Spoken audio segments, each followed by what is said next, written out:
শেহতীয়াকৈ 2023 চনত G20 সন্মিলন ক'ত অনুষ্ঠিত হৈছিল?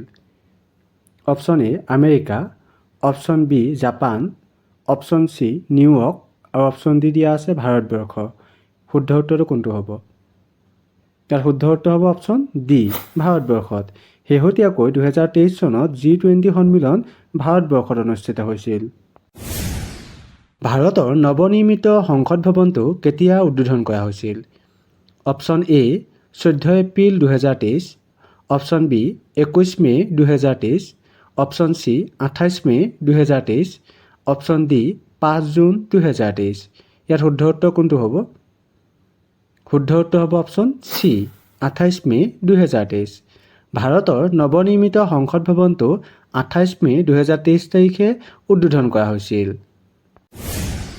তলত উল্লেখিত কোনটো অসম চৰকাৰে আগবঢ়োৱা ৰাজ্যিক অসামৰিক সন্মান নহয়? Option A Asom Saurav, option B Asom Gaurav, option C Asom Jyoti, option D Asom Baibhav. ইয়াত শুদ্ধ উত্তৰ কোনটো হ'ব? শুদ্ধ উত্তৰ হ'ব অপশ্যন চি অসম জ্যোতি। তলত উল্লেখিত অসম জ্যোতি যিটো সন্মান, এই সন্মানটো অসম চৰকাৰে আগবঢ়োৱা ৰাজ্যিক অসামৰিক সন্মান নহয়।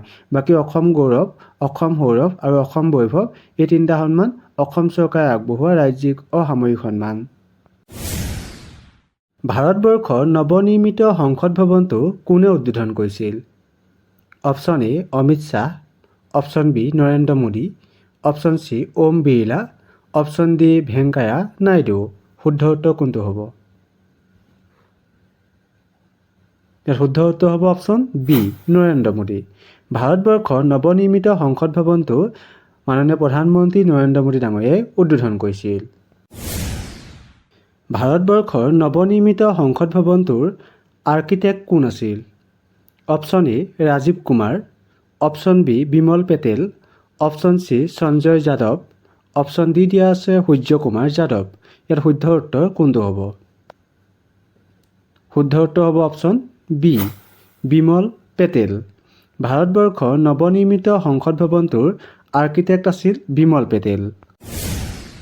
শেহতীয়াকৈ 2023 চনত আমাৰ দেশ ভাৰতবৰ্ষই কিমানতম গণৰাজ্য দিৱস পালন কৰিলে?